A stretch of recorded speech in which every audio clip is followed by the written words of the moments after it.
Hello, beautiful butterfly. Welcome back to Naturally Graceful, and if this is your first time, welcome. I'm Nina. In this video, I want to talk about my invisibles, I call them. I have some chronic conditions that I've had since I was 18 years old, and these have been really the beginning of the self-love journey for me. Quick summary of the conditions that I have.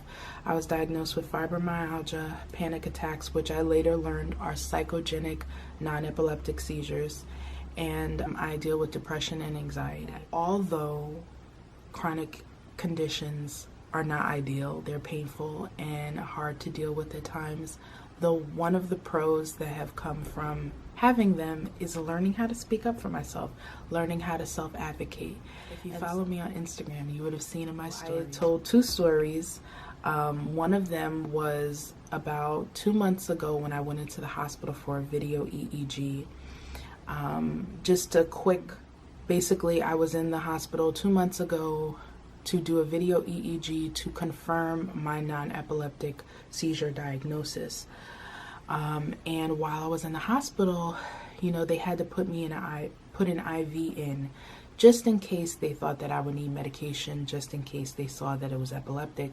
But when I first got to the hospital, I had an episode. There was a doctor on the floor who was able to look at the video and be able to say, no, she's not having an epileptic seizure, so you don't need to keep the IV in.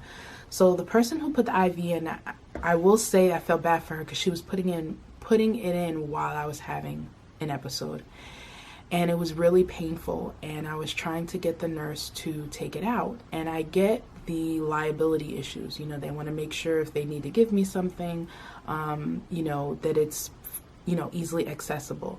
And I also know that, maybe I would need to sign something, maybe they need to get a doctor to get it out, but I needed her to do that. The nurse is supposed to advocate for me and help take care of me, but she just kept saying, oh no, you can't do that, you can't do that. So I was sitting there in the bed like, okay, I'm just gonna have to sit here and take this and be in pain, and I couldn't sleep. I mean, it was perfect circumstances to trigger my seizures so they could see them. I had about 4 within one hospital visit. But at the same time, I was like, I can't, I didn't get any sleep that night. I only spent one night in the hospital. It was supposed to be more than one night, but I was like, So I talked to another nurse. She noticed how, frustrated I was. And I had told her, is there a head nurse, someone I could talk to?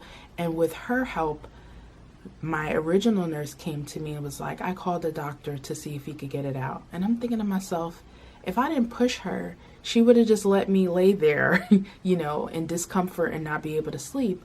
And within 5 minutes after she told me she called the doctor, she came and took out the IV.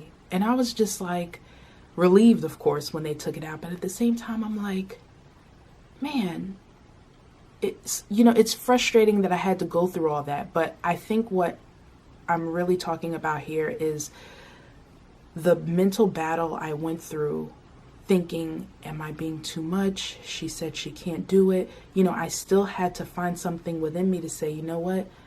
I want something different, and I can speak up, and I'm going to ask for it. It's not always easy to do that, and that experience taught me that. And then recently, this past week, I am getting chiropractic care, and I'm starting with a new chiropractor that's closer to home. The other chiropractor I've had him probably almost 20 years. And the only thing is the distance. That's why I'm considering going to a closer one. But he knows with my fibromyalgia how super sensitive I am to touch and certain manipulation. And so with this new practice, I'm trying to give them a heads up, and they didn't realize, I was serious when I meant that. So there are 3 chiropractors there. 2 of them, I had adjustments and I was okay. One of them, each time I had one, I was in a lot of pain and a flare up afterwards. And pain I haven't had that bad in a while. So he's not a bad chiropractor.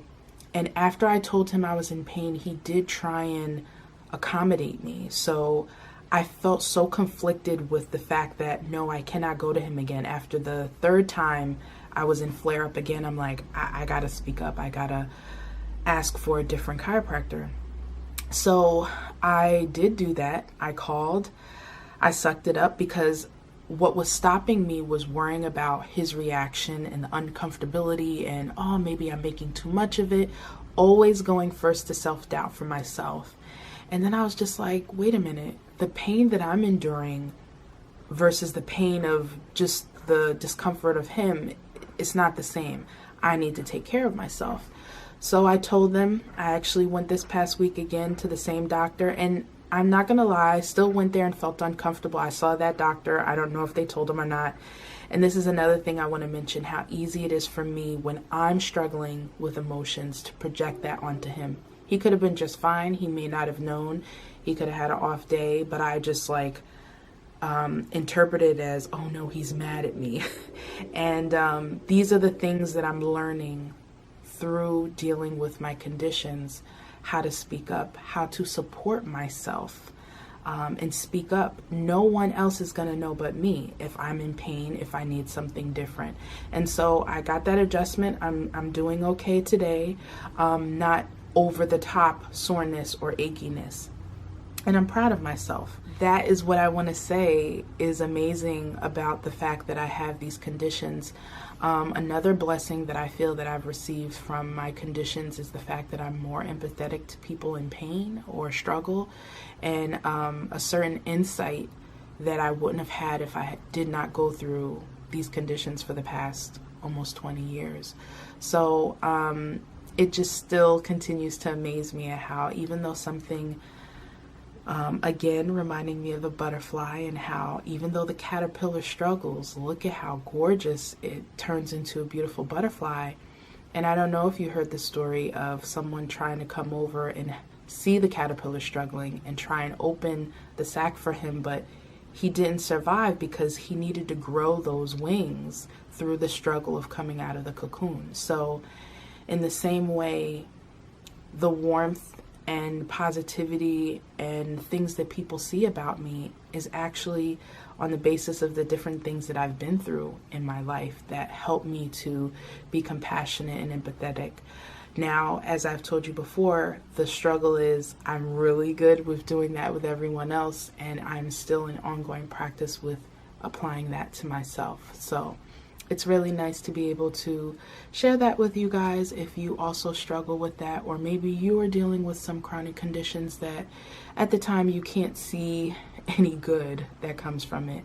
And Lisa Nichols has a phrase that I love. She says that they're gifts wrapped in sandpaper. Sandpaper is rough, it doesn't feel great, but there are gifts in them. So those are the gifts that I've received, and I hope that that will make you even look at what you're struggling with and see some of the things that you've been able to acquire because of it. So continue to be compassionate to yourself, and remember, it's an ongoing process, but keep growing and transforming. Thank you so much for watching.